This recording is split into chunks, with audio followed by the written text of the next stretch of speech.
आज का टॉपिक है टाइप ऑफ फोर्सेस। बात करनी हमें डिफरेंट टाइप ऑफ फोर्सेस के बारे में। तो यहाँ पे हमारे पास है 4 टाइप के अलग अलग फोर्सेस। फर्स्ट है ग्रेविटेशनल फोर्स, सेकंड है इलेक्ट्रोमैग्नेटिक फोर्स, थर्ड है strong nuclear force and fourth है वीक न्यूक्लियर फोर्स। तो एग्ज़ाम अदरवाइज टेस्ट के अंदर आपको इस टाइप का क्वेश्चन पूछ सकता है कि explain different type of forces and explain any two. Otherwise आपको ऐसा भी बोल सकता है कि explain different type of forces and explain strong nuclear force.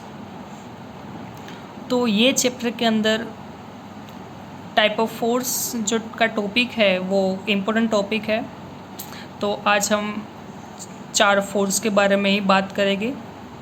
तो लेट्स स्टार्ट। हम फर्स्ट स्टार्ट करते हैं कि ग्रेविटेशनल फोर्स। आप लोगों ने न्यूटन्स के फर्स्ट लॉ, सेकेंड लॉ और थर्ड लॉ 9th स्टैंडर्ड और 10th स्टैंडर्ड के अंदर आप लोगों ने पढ़ा हुआ था।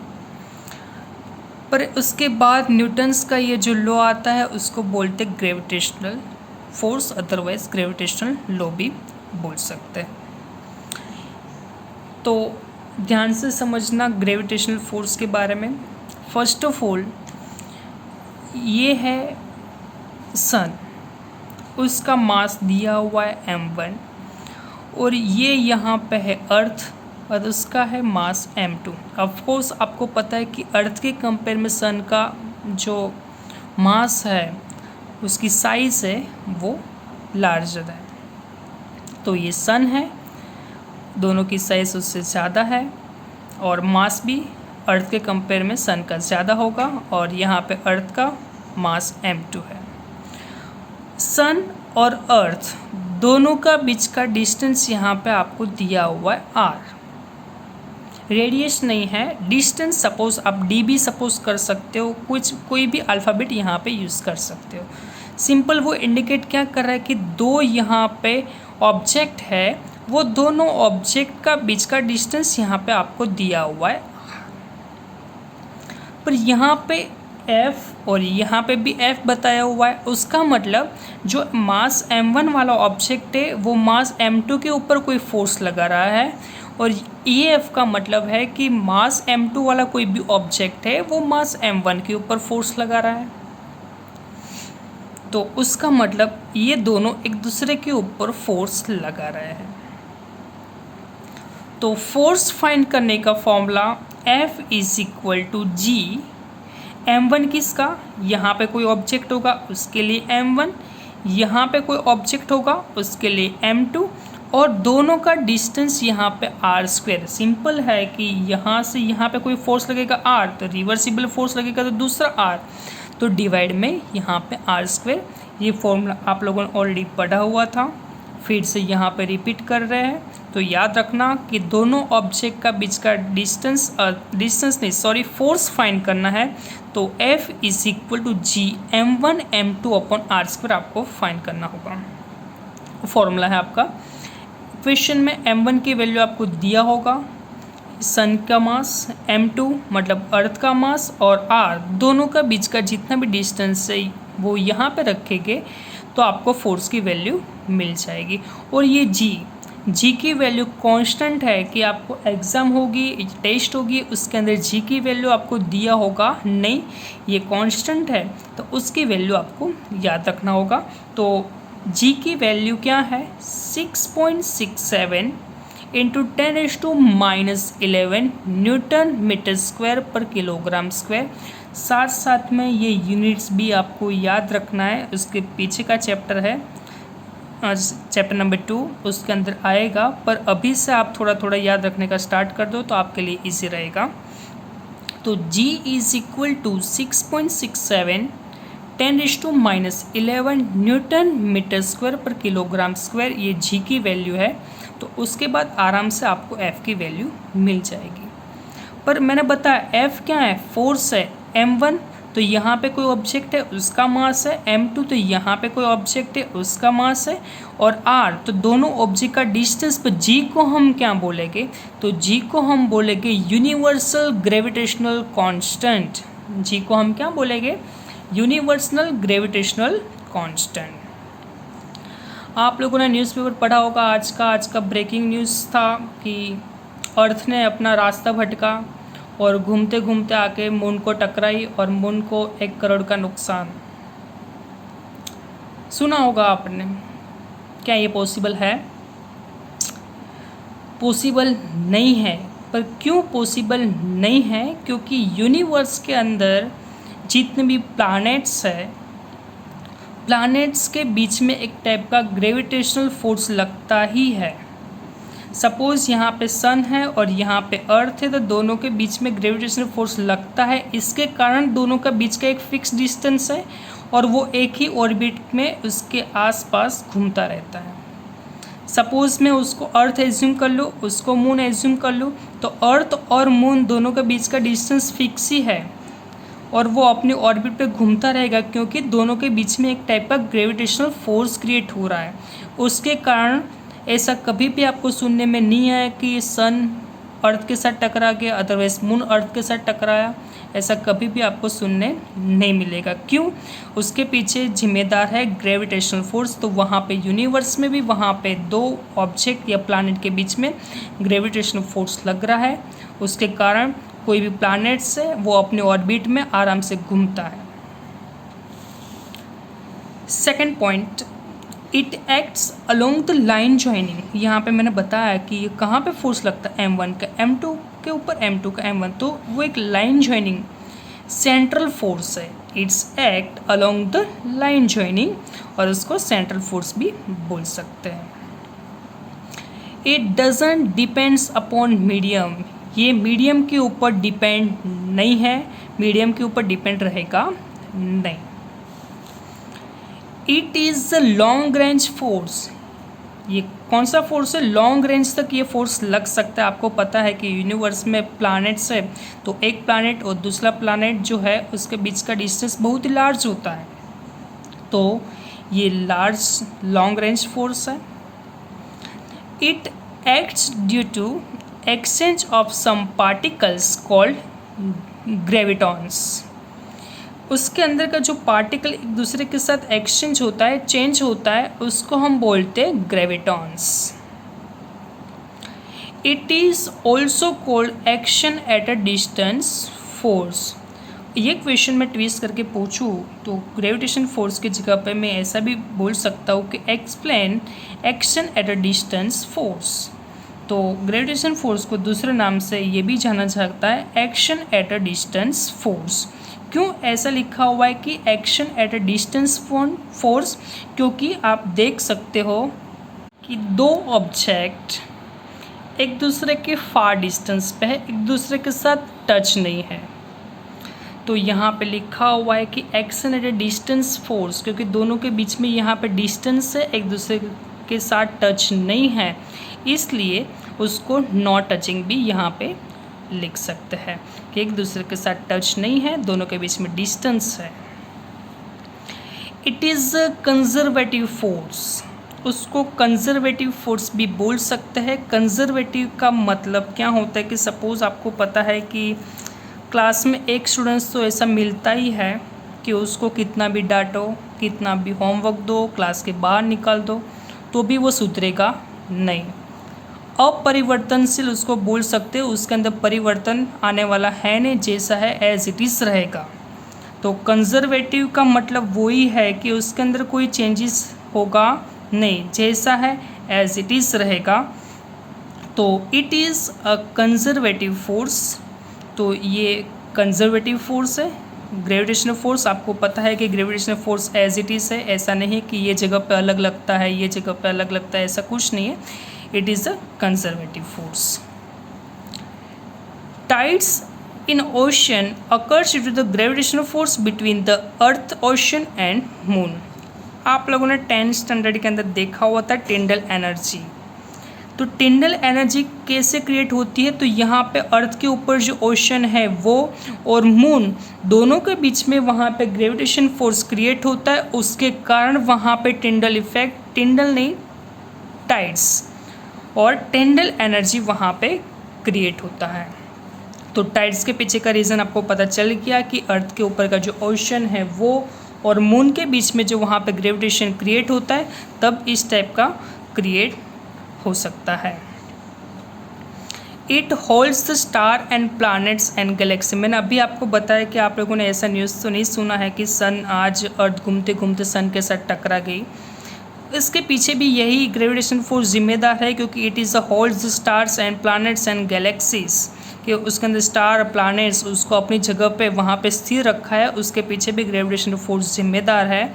एंड यहाँ पे मेन इंपॉर्टेंट लिखा हुआ है कि ऑलवेज अट्रैक्टिव, हमेशा एक दूसरे के साथ क्या होगा, अट्रैक्टिव होगा, ऑलवेज अट्रैक्टिव। तो आप यही क्वेश्चन पूछोगे तो यहाँ पे अट्रैक्टिव है तो दोनों एक दूसरे के साथ टकराएंगे, नहीं, नो, क्योंकि जितना फोर्स m1 का m2 के ऊपर लगता है तो सामने इतना ही फोर्स m2 का m1 के ऊपर लगता है, उसके कारण वो एक लिमिटेड डिस्टेंस पे वहाँ पे एक दूसरे के फार डिस्टेंस पे है, इसलिए ऑलवेज अट्रैक्टिव, क्योंकि वहाँ पे फोर्स तो अट्रैक्टिव ही लगता है, पर रीज़न वहाँ पे वो है कि दोनों साइड से अट्रैक्टिव फोर्स लगता है, उसके कारण दोनों एक ही लिमिटेड डिस्टेंस से वहाँ पे स्थिर है। तो हमने बात किया फर्स्ट ग्रेविटेशनल फोर्स के बारे में। अब हम देखते हैं सेकंड नंबर, इलेक्ट्रोमैग्नेटिक फोर्स। काफ़ी सिमिलरिटी है ग्रेविटेशनल फोर्स और इलेक्ट्रोमैग्नेटिक फोर्स के अंदर, दोनों के फिगर आप देख सकते हो कि यहाँ पे m1 m2, तो यहाँ पे q1 q2, यहाँ पे f तो यहाँ पे f बाय f और यहाँ पे दोनों का बीच का डिस्टेंस r था, तो यहाँ पे भी दोनों का बीच का डिस्टेंस r है। मैं समझाऊंगा पर जस्ट आप सिमिलरिटी देखो। उसके बाद यहाँ पे फोर्स का फॉर्मूला F, तो यहाँ पे F, यहाँ पे G था तो यहाँ पे K, m1 m2 तो यहाँ पे q1 q2 और डिवाइड में r² तो यहाँ पे भी r² है। तो फॉर्मूला सिमिलर है, पर अब देखते हैं कि किस तरह वो अलग है। तो यहाँ पे इलेक्ट्रोमैग्नेटिक फोर्स, तो वहाँ पे ग्रेविटेशनल फोर्स था इसलिए यहाँ पे मास लिया हुआ था, यहाँ पे इलेक्ट्रोमैग्नेटिक फोर्स है तो यहाँ पे हम बात करेंगे चार्ज। तो अब यहाँ पे चार्ज की बात करेंगे तो यहाँ पे Q1 चार्ज है और यहाँ पे Q2 चार्ज है, और चार्ज Q1 और चार्ज Q2 दोनों का बीच का डिस्टेंस यहाँ पे आपको दिया हुआ है R। बाकी फॉर्मूला फोर्स फाइंड करने का similar, F is equal to K Q1 Q2 upon r², 12th standard में फर्स्ट नंबर के चैप्टर के अंदर आपको पढ़ना है। तो F is equal to K Q1 Q2 upon r², आगे जो हमने फॉर्मूला देखा था वहाँ पे F is equal to G m1 m2 upon r² था। वहाँ पे G की वैल्यू कोई कांस्टेंट थी, तो इस तरह यहाँ पे भी K की वैल्यू कांस्टेंट ही है, तो K is equal to 1/4 pi epsilon nought. ये अभी आपको कुछ पता नहीं चलेगा, टेक्स्ट बुक में दिया हुआ इसलिए मैं आपको बता रहा हूँ। ये आपको सीरियसली डीप में 12th साइंस में फर्स्ट चैप्टर के अंदर पढ़ना है। तो K is equal to 1/4 pi epsilon nought उसका फॉर्मूला है, और उसकी वैल्यू K कांस्टेंट की वैल्यू आपको याद रखनी है 9 × 10⁻⁹ न्यूटन मीटर स्क्वायर पर कूलम। और एप्सिलॉन नॉट की वैल्यू, क्योंकि सिंपल है कि K की वैल्यू आपको फाइंड करनी है तो उसका फॉर्मूला ये है, तो कैलसी के अंदर 1/4 इंटू पाई की वैल्यू 3.14 और एप्सिलॉन नॉट की वैल्यू ये पुट करो तो K का आंसर आपको ये मिल जाएगा 9 × 10⁻⁹। उसके बाद ये K की वैल्यू यहाँ पे पुट करो। Q1 की वैल्यू सपोज आपको ऐसा बोला हुआ है कि 2, Q2 की वैल्यू 3 और दोनों का बीच का डिस्टेंस R आपको दिया हुआ है, तो सब वैल्यू ये फॉर्मूला के अंदर पुट करोगे तो आपका फोर्स यहाँ पे मिल जाएगा। पर एग्ज़ाम के अंदर ये दोनों वैल्यू आपको दिया होगा नहीं, ये कांस्टेंट और एप्सिलॉन नॉट दोनों की वैल्यू आपको याद रखनी पड़ेगी। ये टॉपिक 12th साइंस का है, तो सिंपल अभी आप वैल्यू याद रखो और फॉर्मूला याद रखने का ट्राई करो। बट K को तो हम कांस्टेंट बोलते हैं, पर एप्सिलॉन नॉट को हम क्या बोलेंगे, तो एप्सिलॉन नॉट को हम बोलेंगे परमिटिविटी ऑफ फ्री स्पेस। ई जैसा दिख रहा है पर ये एप्सिलॉन नॉट है, उसको बोलते हैं हम परमिटिविटी ऑफ फ्री स्पेस, क्योंकि वैक्यूम के अंदर होता है इसलिए यहाँ पे लिखा हुआ है फ्री स्पेस। अभी मैं आपको बता दूँ कि यहाँ पे जो ग्रेविटेशनल फोर्स था वो ओनली अट्रैक्टिव टाइप का फोर्स था, पर यहाँ पे चार्ज की बात किया तो यहाँ पे चार्ज पॉजिटिव पॉजिटिव हो सकते हैं, पॉजिटिव नेगेटिव हो सकते हैं, नेगेटिव पॉजिटिव हो सकते हैं, नेगेटिव नेगेटिव भी हो सकते हैं। तो प्लस प्लस कौन सा फोर्स क्रिएट हो जाएगा, repulsive force, plus minus attractive force, minus plus attractive force, minus minus repulsive force. तो वहाँ पे खाली ग्रेविटेशन फोर्स की बात की थी इसलिए वहाँ पे अट्रैक्टिव फोर्स था, पर यहाँ पे तो चार्ज की बात किया हुआ है तो यहाँ पे दोनों टाइप का फोर्स लग सकता है, इसलिए यहाँ पे लिखा हुआ है कि बोथ अट्रैक्टिव एंड रिपल्सिव। यहाँ पे दोनों टाइप का फोर्स लग सकता है, attractive and repulsive type. Long range force, similar gravitation force भी लॉन्ग रेंज फोर्स था, तो ये भी लॉन्ग रेंज फोर्स है। It is a central force, क्योंकि वहाँ पे लाइन ज्वाइनिंग पे लग रहा है, तो सिमिलर ग्रेविटेशन फोर्स के हिसाब से ये भी एक टाइप का सेंट्रल फोर्स है। ओबेस इनवर्स स्क्वायर लो क्यों, क्योंकि यहाँ पे 1/r² फॉर्म में है। सिमिलर ग्रेविटेशन फोर्स के अंदर भी आप पॉइंट लिख सकते हैं कि ओबेस इनवर्स स्क्वायर लो, क्योंकि वहाँ पे भी 1/r² है, तो ओबेस इनवर्स स्क्वायर लो ब्रैकेट में प्रोपोर्शनल 1/r²। पर एमसीक्यू के अंदर सबसे ज़्यादा टाइम आ चुका है ये 10⁻36 times stronger than the gravitational force. Gravitational force से कितना स्ट्रॉन्ग है, तो 10⁻36 टाइम्स जितना ग्रेविटेशनल फोर्स से स्ट्रॉन्ग है। कंजर्वेटिव फोर्स सिमिलर, मैंने आपको बताया कि अपरिवर्तनशील, उसके अंदर कोई चेंजेस नहीं होगा, जैसा है ऐसा ही रहेगा। स्टूडेंट्स वाला एग्जाम्पल आपको याद रखना, आप कभी भी नहीं भूल पाओगे।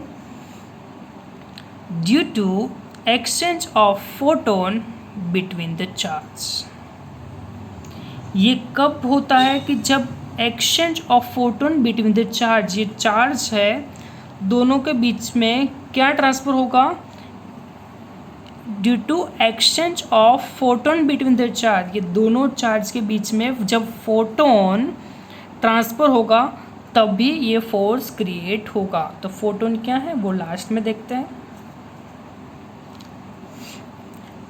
Elastic forces are also electromagnetic force, elastic type के फोर्स भी है, वो भी एक टाइप के इलेक्ट्रोमैग्नेटिक फोर्स है। Friction is electromagnetic force, friction जो लग रहा है वो भी एक टाइप का इलेक्ट्रोमैग्नेटिक फोर्स है। मैं बात करूँ इलास्टिक फोर्स की तो आपको पता है कि रबर को हम खींचते हैं, उसके बाद वापस अपने आप अपनी पोजीशन पे वापस आ जाता है, तो वो भी एक टाइप का इलेक्ट्रोमैग्नेटिक फोर्स है। फ्रिक्शन, तो फ्रिक्शन अकेला तो नहीं होता है, कोई दूसरे सरफेस के साथ उसके कांटेक्ट होगा, उसके बाद वहाँ पे फोर्स क्रिएट होगा, तो फ्रिक्शन भी एक टाइप का इलेक्ट्रोमैग्नेटिक फोर्स है। केमिकल बॉन्डिंग, आपको पता है कि सपोज H2O हम लेते हैं कि H2O इस तरह लिखते हैं पानी को H2O, पर एक O यहाँ पे और एक O यहाँ पे होता है, इस तरह उसका केमिकल बॉन्डिंग होता है H का ये ऑक्सीजन के साथ और H का OH इस तरह, तो केमिकल बॉन्डिंग इस तरह का यहाँ पे क्रिएट होता है, तो ये भी एक टाइप का क्या है, इलेक्ट्रोमैग्नेटिक फोर्स। तो chemical bonding is electromagnetic force. क्यों, क्योंकि आप देख सकते हो कि हाइड्रोजन दोनों एंड पे है, ये उसका सेंटर हो गया, तो उसका फोर्स यहाँ पे, उसका फोर्स यहाँ पे, तो ये भी एक टाइप का इलेक्ट्रोमैग्नेटिक फोर्स ही हुआ। टेंशन इन स्ट्रिंग, ये टेंशन मतलब आप जो टेंशन लेते हैं वो टेंशन नहीं है, हम जो खींचते हैं कोई चीज़ को उसको हम बोलते टेंशन। तो tension in string normal type का रिएक्शन भी है, वो भी यहाँ पे इंक्लूड होता है। स्प्रिंग फोर्स, स्प्रिंग को हम खींचते हैं तो उसका शेप चेंज हो जाता है। उसके बाद हम थोड़े टाइम के बाद स्प्रिंग को छोड़ देते तो वापस अपनी पोजीशन पे आता है, तो वो फोर्स होता है रिस्टोरिंग फोर्स। तो स्प्रिंग फोर्स, रिस्टोरिंग फोर्स, वो सब किसके अंदर आता है? इलेक्ट्रोमैग्नेटिक्स के अंदर आता है। तो काफ़ी सिमिलर था ग्रेविटेशन फोर्स से, पर वहाँ पे ओनली मास की बात किया हुआ था, यहाँ पे हमने बात किया है चार्ज के बारे में। तो मोस्ट इम्पॉर्टेंट, और ये याद रखना पॉइंट्स कि वो ग्रेविटेशन फोर्स से कितना स्ट्रॉन्गर है, तो 10⁻36 times stronger than the gravitational force. मैंने आपको बताया था कि हम फोटोन के बारे में हम देखते हैं। तो फोटोन क्या है, क्योंकि यहाँ पे ऐसा लिखा हुआ था कि due to exchange of photon between the charge, जब दोनों चार्ज के बीच में फोटोन ट्रांसफर होगा तब भी ये फोर्स क्रिएट होगा, तो फोटोन का जाना जरूरी है। तो photon is the smallest discrete amount और क्वांटम ऑफ इलेक्ट्रोमैग्नेटिक रेडिएशन। मतलब ये आपको पता नहीं चलेगा, मैं आपको बता दूं, इलेक्ट्रोमैग्नेटिक रेडिएशन मतलब यानी कि वेव्स जो हमें दिखता नहीं है। जैसे मैं बोल रहा हूँ, आप सुन रहे हो, तो एक टाइप का वेव ट्रांसफर हो रहा है, पर वो आपको दिखता नहीं है।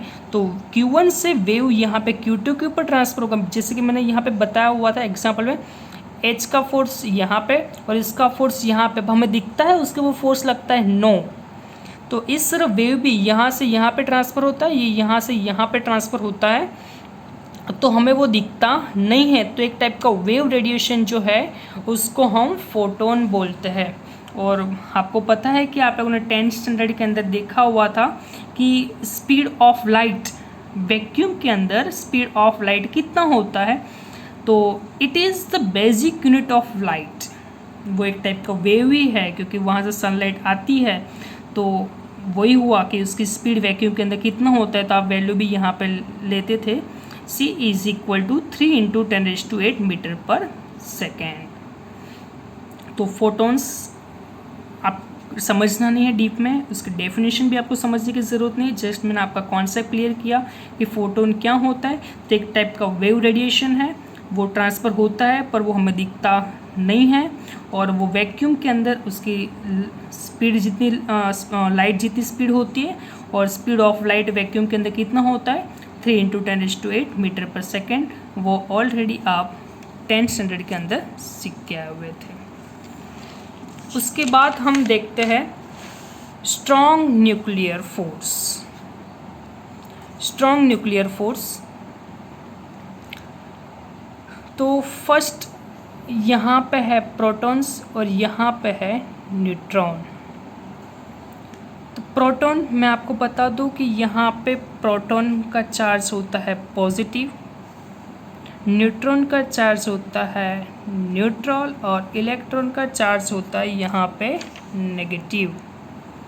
तो प्रोटॉन पॉजिटिव, न्यूट्रॉन न्यूट्रल्स और इलेक्ट्रॉन नेगेटिव। तो स्ट्रॉन्ग न्यूक्लियर फोर्स किसके बीच में लगता है? प्रोटॉन्स और न्यूट्रॉन्स के बीच में। तो यहाँ पे इलेक्ट्रॉन की बात हम करेंगे नहीं। यहाँ पे स्ट्रॉन्ग न्यूक्लियर फोर्स प्रोटॉन और न्यूट्रॉन के बीच में लगेगा। तो स्टार्ट करते हैं, प्रोटॉन का फोर्स न्यूट्रॉन के ऊपर, न्यूट्रॉन का फोर्स प्रोटॉन के ऊपर। पर मैं बता दूं कि प्रोटॉन ही यहाँ पे चार्ज कैरी कर रहा है, न्यूट्रॉन यहाँ पे चार्ज कैरी नहीं कर रहा है।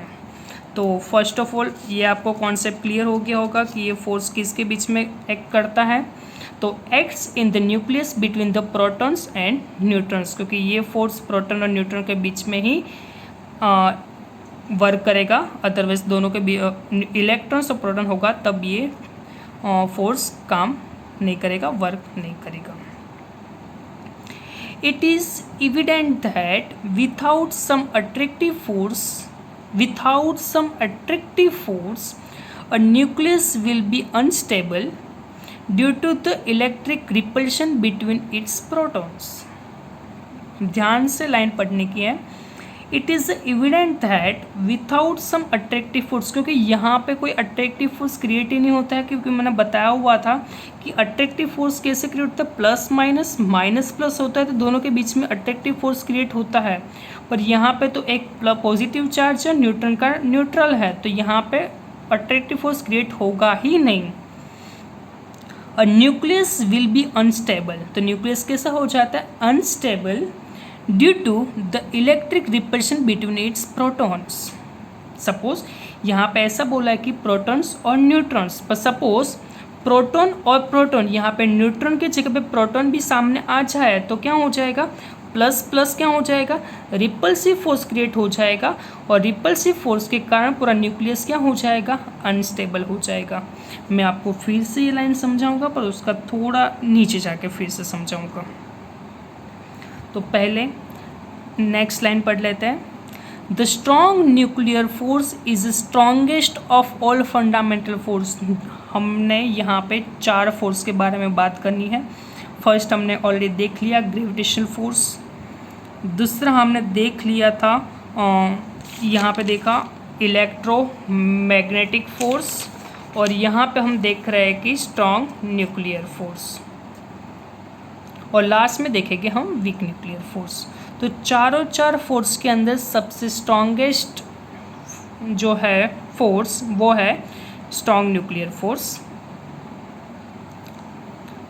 About 100 times the electromagnetic force in strength. कितना बताया हुआ है कि about 100 times the electromagnetic force its strength, उसकी स्ट्रेंथ इतनी ज़्यादा है। It is the charge independent, वो चार्ज के ऊपर डिपेंड नहीं है। और मैं अब जो आपको समझाने वाला था वो यहाँ पे है कि it's acts equally between the proton proton, neutron neutrons और प्रोटॉन न्यूट्रॉन्स। ये जो फोर्स है ये 3 के बीच में ही लग सकता है, proton proton, neutron neutron and proton neutrons. तो पहले मैं आपको बता कि न्यूट्रॉन न्यूट्रॉन तो दोनों का चार्ज न्यूट्रल, तो उसके बीच में तो कोई फोर्स ही नहीं लगेगा। प्रोटॉन न्यूट्रॉन तो उसका पॉजिटिव और उसका न्यूट्रल, तो यहाँ पे भी कोई फोर्स नहीं लगेगा। पर यहाँ पे प्रोटॉन और प्रोटॉन पॉजिटिव पॉजिटिव, तो पॉजिटिव पॉजिटिव साथ में आएगा तो कौन सा फोर्स लगेगा, रिपल्सिव फोर्स क्रिएट होगा। इसलिए यहाँ पे लिखा हुआ था कि विथाउट अट्रैक्टिव फोर्स, क्योंकि अट्रैक्टिव फोर्स तो क्रिएट होगा ही नहीं। बट न्यूक्लियस अनस्टेबल कब होता है कि nucleus will unstable due to electric repulsion between its proton. जब प्रोटॉन प्रोटॉन साथ में आते हैं तब वहाँ पे इलेक्ट्रिकल रिपल्शन क्रिएट होता है। उसके बाद देखा हुआ था कि चार फोर्स है, फर्स्ट ग्रेविटेशन, उसके बाद इलेक्ट्रोमैग्नेटिक, थर्ड स्ट्रॉन्ग और फोर्थ वीक। उसके अंदर सबसे स्ट्रॉन्गेस्ट फोर्स है वो है स्ट्रॉन्ग न्यूक्लियर फोर्स। उसकी स्ट्रेंथ 100 टाइम्स से ज़्यादा है और वो चार्ज के ऊपर डिपेंड नहीं है। उसके बाद it's range is extremely small, तो उसकी रेंज क्या है कि वहाँ पे फर्स्ट और सेकंड नंबर का फोर्स हमने देखा हुआ था, उसकी रेंज लॉन्ग रेंज थी, पर यहाँ पे उसकी रेंज एकदम स्मॉल है कि it range is extremely small of about nuclear dimension 10⁻⁻15 metre. तो उसकी रेंज बहुत ही कम है, माइनस में 10⁻⁻15 metre. It is responsible for the stability of nucleus. Nucleus किसको बोलते हैं, तो एटम्स जो होता है उसके सेंटर के अंदर प्रोटॉन्स और न्यूट्रॉन्स होते हैं, और उसकी आउटर ऑर्बिट में यहाँ पे बताओ कि यहाँ पे सेंटर प्रोटॉन होता है और न्यूट्रॉन होता है, और उसकी आउटर ऑर्बिट में इलेक्ट्रॉन्स गोल गोल घूमते हैं। 10th स्टैंडर्ड के केमिस्ट्री पोर्शन में आप लोगों ने देखा हुआ था।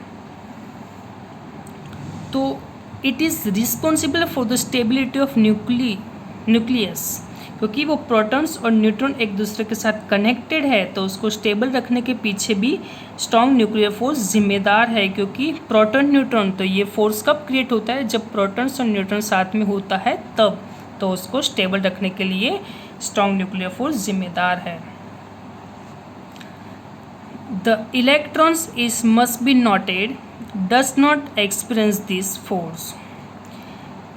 इलेक्ट्रॉन्स तो यहाँ पे है ही नहीं, तो कोई फोर्स अलग टाइप का क्रिएट होगा ही नहीं, क्योंकि इलेक्ट्रॉन होगा तो यहाँ पे तो force proton protons, neutron neutrons और प्रोटॉन न्यूट्रॉन के बीच में ही क्रिएट होता है, तो यहाँ पे किसी भी टाइप का फोर्स क्रिएट होगा नहीं। Recent developments have, however, indicated that protons and neutrons are built out of still more elementary. Proton और न्यूट्रॉन ने एक दूसरे के साथ मिलकर कुछ अलग टाइप की एलिमेंट्री फाइंड किया है, कंस्टिट्यूट्स कॉल्ड क्वार्क्स. उसको हम जो अलग टाइप की जो नई एलिमेंट्री जो फाइंड किया हुआ है उसको हम बोलते हैं quarks. Protons and neutrons made up of quarks. जो प्रोटॉन्स और न्यूट्रॉन्स किस में से बने होते हैं? क्वार्क्स में से बने होते हैं. तो अब देखते हैं कि क्वार्क्स क्या है. तो क्वार्क्स एक सिंपल टाइप का है, वो इतना डीप में जाने की ज़रूरत नहीं है. तो 6 टाइप के क्वार्क्स हैं हमारे पास: up, down, charm, strange, top, bottom. And 6 type of anti quarks: anti up, anti down, anti charm, anti strange, anti top and anti bottom. तो इतने टाइप के क्वार्क्स हमारे पास अवेलेबल है.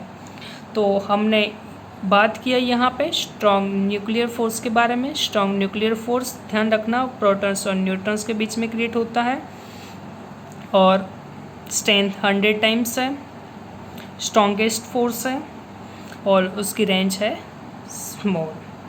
अब हम बात करते हैं fourth, week nuclear force. Question में ऊपर बता दिया है कि वीक न्यूक्लियर फोर्स, तो ये फोर्स वीक होगा. तो भी देखते हैं अंदर. The weak nuclear force appears only in certain nuclear process such as beta decay of nucleus. The weak nuclear force appears only certain nuclear process. ये weak nuclear force कब काम करता है कि कोई भी न्यूक्लियर प्रोसेस के बारे में हमें बात करनी है, न्यूक्लियर केमिकल रिएक्शन हमें देखना है, तब भी ये होता है. Such as beta decay of nucleus. Beta decay process क्या होती है वो मैं आपको बाद में बताऊंगा. पहले हम ये वीक न्यूक्लियर फोर्स के बारे में हम देख लेते हैं. तो ये बीटा डीके जो प्रोसेस वो एक टाइप की न्यूक्लियर केमिकल रिएक्शन प्रोसेस है. तो वीक न्यूक्लियर फोर्स कहाँ पे क्रिएट होता है कि कोई भी न्यूक्लियर प्रोसेस हम करते हैं उसके अंदर बीटा डीके जो क्रिएट हो रहा है वो है वीक न्यूक्लियर फोर्स. पर ये ध्यान रखना है कि in beta decay the nucleus emits an electrons and uncharge particle neutrino. जब बीटा डीके क्रिएट होता है तब उसके अंदर जो न्यूक्लियस होता है वो क्या करता है, एक इलेक्ट्रॉन्स क्रिएट करता है और उसके साथ साथ अनचार्ज पार्टिकल वो जो जनरेट होता है उसको मैं बोलता हूँ न्यूट्रिनो, उसको बोलेंगे हम न्यूट्रिनो. तो क्वेश्चन पूछ सकते हैं कि न्यूक्लियस बीटा डीके ड्यूरिंग जो न्यूक्लियस क्या इमिट करता है, तो एक इलेक्ट्रॉन्स और उसके साथ साथ अनचार्ज पार्टिकल जो इमिट्स करता है उसको हम बोलेंगे neutrino. The weak nuclear force is not as weak as the gravitational force. जो वीक न्यूक्लियर फोर्स है वो ग्रेविटेशन फोर्स से वीक नहीं है, but much weaker than the strong nuclear and electromagnetic force. But वो स्ट्रॉन्ग न्यूक्लियर और electromagnetic force से weak है. The range of weak nuclear force is accidentally small of order 10⁻⁻⁶ metre. जैसे भी हमने आगे देखा होता स्ट्रॉन्ग न्यूक्लियर की रेंज भी बहुत छोटी थी 10⁻15 की. सिमिलरली यहाँ पे वीक न्यूक्लियर फोर्स जो है उसकी भी रेंज बहुत ही कम है 10⁻16 मीटर. तो हमने बात किया यहाँ पे 4 फोर्स के बारे में. 4 फोर्स थे हमारे पास: gravitational force, weak nuclear force, electromagnetic force and gravitational force, उसके बाद electromagnetic force, strong nuclear force और वीक न्यूक्लियर फोर्स. तो अब यहाँ पे पूरा उसका कंक्लूजन ये चार्ट के अंदर हम देख लेते हैं. तो फर्स्ट नेम है GF, मतलब गर्लफ्रेंड नहीं है, ग्रेविटेशन फोर्स है. रिलेटिव स्ट्रेंथ है 10⁻38, क्योंकि आपको क्वेश्चन के अंदर अदरवाइज MCQ के अंदर आपको पूछेगा कि रिलेटिव स्ट्रेंथ ग्रेविटेशन फोर्स की कितनी है, तो 10⁻38 है. ग्रेविटेशन फोर्स की रेंज कितनी है, इनफाइनाइट है. कहाँ पे ऑपरेट होता है? तो all object in the universe. WNF week nuclear force, उसकी स्ट्रेंथ है 10⁻⁻13। रेंज उसकी है वेरी शॉर्ट, एकदम कम है, 10⁻⁻60 मीटर की। ये कहाँ पे ऑपरेट होता है? तो some elementary particles, particularly electrons and neutrino के बीच में। EMF इलेक्ट्रोमैग्नेटिक फोर्स, उसकी स्ट्रेंथ है 10⁻⁻2। रेंज है उसकी इनफाइनाइट। और कहाँ पे ऑपरेट होता है? तो चार्ज पार्टिकल, क्योंकि मैंने बताया हुआ था कि मैग्नेटिक फोर्स कहाँ पे लगता है कि जब चार्ज होता है तब, तो चार्ज पार्टिकल के बीच में। स्ट्रॉन्ग न्यूक्लियर फोर्स, उसकी स्ट्रेंथ है 1। रेंज है एकदम short, 10⁻⁻15। Nucleons heavier elementary particles के बीच में ये फोर्स ऑपरेट होता है। और यहाँ पे जो आगे जो साइन किया वो इक्वल की साइन नहीं है, ऐसी जो साइन किया है उसका मतलब है एकदम परफेक्ट नहीं है ये वैल्यू, नियरली वैल्यू है। तो कोई भी वैल्यू आपको पता नहीं है, नज़दीकी वैल्यू है, तो उसको इस तरह की साइन से भी इंडिकेट कर सकते हैं, उसको बोलते हैं नियरली। अब हम यहाँ पे लास्ट में, अलग कोई टॉपिक नहीं है, पर हमने आगे देखा कि वीक न्यूक्लियर फोर्स में मैंने बताया कि मैं न्यूट्रिनो आपको बाद में बताऊंगा। वो यहाँ पे न्यूक्लियस है, जो अंदर का पार्ट जो होता है उसको हम बोलते हैं न्यूक्लियस। न्यूक्लियस किससे बना होता है? प्रोटॉन्स और न्यूट्रॉन्स से बना होता है। तो ये है प्रोटॉन्स और ये है न्यूट्रॉन्स। और न्यूक्लियस की आउटर ऑर्बिट में जो घूमता है उसको बोलते हैं हम इलेक्ट्रॉन्स। और आपको पता है कि हम में सब प्रोटॉन्स और न्यूट्रॉन्स के बीच में कौन सा फोर्स क्रिएट होता है? स्ट्रॉन्ग न्यूक्लियर फोर्स क्रिएट होता है। बट बीटा डी के प्रोसेस के अंदर जब न्यूट्रिनो और प्रोटॉन्स के बीच में बीटा डी के प्रोसेस होती है तो वो दो टाइप्स के एलिमेंट्स वहाँ पे प्रोड्यूस करते हैं। उसके अंदर एक होता है इलेक्ट्रॉन्स, उसका चार्ज होता है नेगेटिव, और दूसरा जो यहाँ पे एलिमेंट्स क्रिएट होता है वो होता है न्यूट्रिनो, वो चार्ज लेस होता है। तो during the beta decay nucleus is produce two types of materials. First electrons, उसका चार्ज है नेगेटिव, और दूसरा है न्यूट्रिनो, उसका कोई भी चार्ज नहीं होता है, वो होता है चार्ज लेस। तो आज के दिन में इतना रखते हैं। मोस्ट इम्पोर्टेंट टॉपिक था चार फोर्स, आपको याद रखना होगा। फिर से बता दूँ, फर्स्ट हमने पढ़ा था ग्रेविटेशन फोर्स, सेकेंड था इलेक्ट्रोमैग्नेटिक फोर्स, थर्ड था स्ट्रॉन्ग न्यूक्लियर फोर्स, और फोर्थ था वीक न्यूक्लियर फोर्स।